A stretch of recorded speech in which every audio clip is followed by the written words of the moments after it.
Welcome to Downshift. My name is Matt, and this is something we're pretty familiar with here on the channel. Earlier this year, we spent time in the pre-facelift 2023 GLS450, and we spent time in the full performance AMG GLS63. But for 2024 model year, Mercedes-Benz has introduced a bunch of updates for a facelift. And today, thanks to our friends at Mercedes-Benz of Milwaukee, we're going to show you exactly what that means. So let's get into it. And we're going to start with things that have been updated on the exterior. Most specifically is the face, and that means the grille. It's more distinct, it's enlarged, and it's got these 4 horizontal bars as opposed to the 2 kind of center ones from last generation. And of course, with the AMG line, it is more aggressive than what we're seeing here, and with the night package, that turns into like a dark chrome finish. It is, in my opinion, so much better looking than last year, and I think it's probably the best face, at least compared to the X7.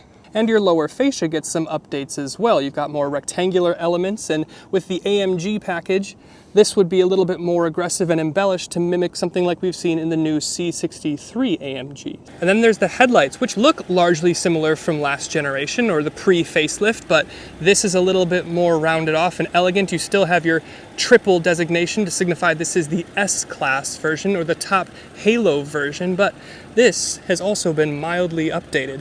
It's not as immediately apparent as the grille and lower fascia, but your headlights were updated too. And in tandem with that, of course, your taillights have been updated as well. But that's kind of it. The rest of the profile and the rest of the rear is almost identical to what we saw last year. So some subtle changes from the exterior, but there's more going on inside. But before we step into the interior, we have to talk about the engines, because they have also been updated for this 450. You've got more power this year. It's still the same 3-liter turbocharged inline-6, 48-volt mild hybrid EQ boost system. Very nice. But your horsepower, like I said, is up 13 to 375, which directly matches the BMW X7. And the torque number stays the same at about 369 pound-feet. But since we have that mild hybrid system, and even with that extra power, our fuel economy goes up 1 mpg combined to about 21 mpg. So more power and more efficiency. That's what I like to see. And like I mentioned, there's some updates to the interior, although they are fairly subtle. The design language is largely the same, but you can get new color options for your upholstery and new trim options for your interior here for this year. But the biggest difference that you'll see if you have similar colors from last year is you've got an updated steering wheel, and it looks very modern, very Gatsby, and very expensive. But aside from the steering wheel, the technology has also been reskinned and updated. This is still running MBUX. You won't get a hyperscreen option here. Again, this is a facelifted version rather than a fully new generation, so I might expect a hyperscreen for the fully new GLS whenever we get that. But you do have updated technology here. Again, very familiar with this system. We've gone through it a number of times. We've got a couple new menus. We've got telemetry. We've got an off-road page, which takes a little bit of time to load, but you get a lot of cool information here as well. But you still have fantastic and upgraded 360 cameras. These are some of the best in the business. I absolutely love this. I mean, just look how fast and responsive this is, and how cool the design is here. And of course, it's got like a force field around it, so if you're getting close to something, it'll show up in your force field. You can also get augmented reality worked into your navigation system, so it'll project things on your head-up display to show you where exactly to turn, and it'll also work with your cluster and infotainment screen. So very, very cool. But the coolest thing and the most usable thing is the fact that you now, for the first time ever on a GLS, have wireless Apple CarPlay and Android Auto. And that is awesome. And of course, the GLS, if you didn't know, is the flagship SUV for Mercedes-Benz, which means it's still the biggest. It comes standard with 3 rows. It's the only one to do so. You get 4MATIC standard, and it's still a tier, at least size-wise, above the EQS. The EQS is about 4 inches shorter, so if you need max passenger volume and 3 rows as standard, you're going to want to go with this GLS here.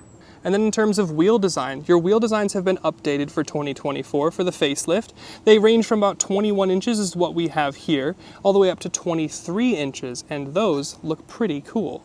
But then I want to talk about the seats. Like I mentioned, you have updated interior upholstery color options for this year. Very nice, but the seats largely designed stay the same, which is good because they're very, very comfortable. You've got lumbar controls. Your seat controls still move on the door, unlike they do in the brand new generation vehicles, but I kind of like this. I don't love the pressure sensitive thing. I do like these controls. Of course, you've got heated, cooled. If you want to control the passenger side, you just hit R here, and then you can make all the same adjustments to the passenger side, which is very cool. You've got seat kinetics, you've got massage seat options, and all the stuff that you're used to seeing. And of course, you can option the heat and comfort package to get you heated armrests. And then heading back to your second row, it's largely the same story. Same seat design, heated seats as standard, can option cooled, same power adjustments on the door, very nice, not something you get really much anywhere else. You've got plenty of space, you've got a big pano roof. Let me show you, I'm 6'1", sitting behind myself, miles of knee room in here. I mean, this is pretty cool. And again, in the rear seat with that package, you can get heated armrests. That's nice in the second row. Another thing I like about the GLS is the fact that you can select this button here, which is going to remove the second row so you can get into the third row, but it does so you can see without destroying a baby seat. You can leave the child seat in there and then still pack people into the third row. And you can leave that baby seat in there, and those are a huge hassle to get in and out, so that is a super thoughtful feature. Now, one thing I will say, interestingly, you have this tab, which is how you get the seat back and forth, but on the other side of the car, on the driver's side, there's no tab. So you'd have to manually get the seat out of the way. So if you're gonna put a baby seat, put it on the passenger side. But then, let's hop into the third row. You can, with the captain's chair, still go through the middle. And then you sit back here, and I mean, it is fairly tight, I'm not gonna lie to you. It's very similar in size to a BMW X7, which means knee room is tight if you're over 6 foot. You do, however, have a little cubby here for a phone. You've got dual USB-C chargers and a cup holder back here, and you've got that on either side, so that's nice. Headroom is actually pretty good, but yeah, if you're taller, ask the person in the second row to move up. But since we had miles of knee room in the second row, they could do so, and then this wouldn't be so tight back here. I also think this is funny. We've got different size cup holders for the back seats, but same size for the front seats. And then the trunk. You have kick to open, even with a trailer hitch, which you can't say for the X5 and I believe the X7, but in terms of the trunk, 3-row SUV, we usually have pretty small trunk area with the third row up. Not the case here. This is actually several cubic feet larger with the third row up than the X7.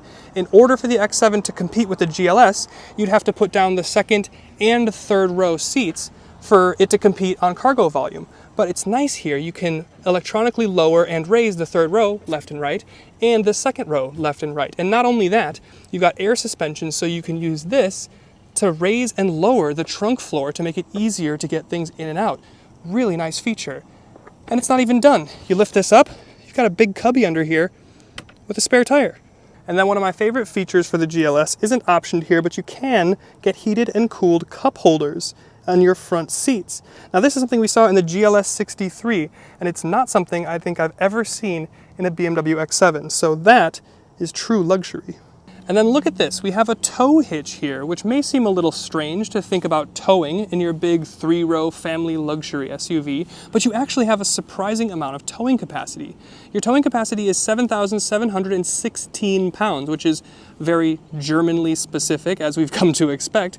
It's also it's over 200 pounds more than you get in a BMW X7, and it's also more than we had in the Chevy Colorado and GMC Canyon pickup trucks that we had earlier this year tested, which is pretty amazing that you have more muscle and towing capacity in a luxury 3-row SUV than you do in a pickup truck. And then one of my absolute favorite things in modern Mercedes is you go over to comfort here, go to ambient light, and you have the coolest ambient light in here. Of course, it changes colors. I hope you can see this. So you get red pulses when I increase the temperature, and then blue pulses when I decrease the temperature and make it cooler. So you've got different effects, and you can go into colors. You can have single colors like yellow or gold, or you can go into multicolor and you have these different color schemes, and it's just awesome. I think my favorite is either Miami Rose or where is it? Where is it? Where is it? Malibu Sunset. Malibu Sunset is like my favorite, and it's gonna like wave and pulse and change. It doesn't just stay set. So it's pink here and yellow there and blue there. It pulses and waves through. It is honestly a really cool contributing factor to the driving experience when you're driving around at night. love, love, love the ambient light in Mercedes these days. And speaking of ambient light, you have it rimming these center grab handles, and I'm not exactly sure when people decided to put these in. I think Porsche did it first with the Cayenne, but we've seen these in the GLE and the GLS now for the last few years. Super, super solid, and I don't know why, I just really like this. This, in tandem with things like the off-road screen, make this thing feel a lot more rugged and capable than I think most people give it credit for. And we touched on this in the trunk, but the GLS comes with air suspension, and you have this big knurled toggle here, so you can toggle up and down, and we have a picture of a car with arrows pointing up and down. And I bet you can imagine what that stands for. This, of course, controls the ride height for your air suspension. So if I push up, we can see that we will rise, and we rise fairly quickly and fairly high. It's a lot of wheel gap when this is raised up, and then if I go low, it'll cancel and then return to lowering.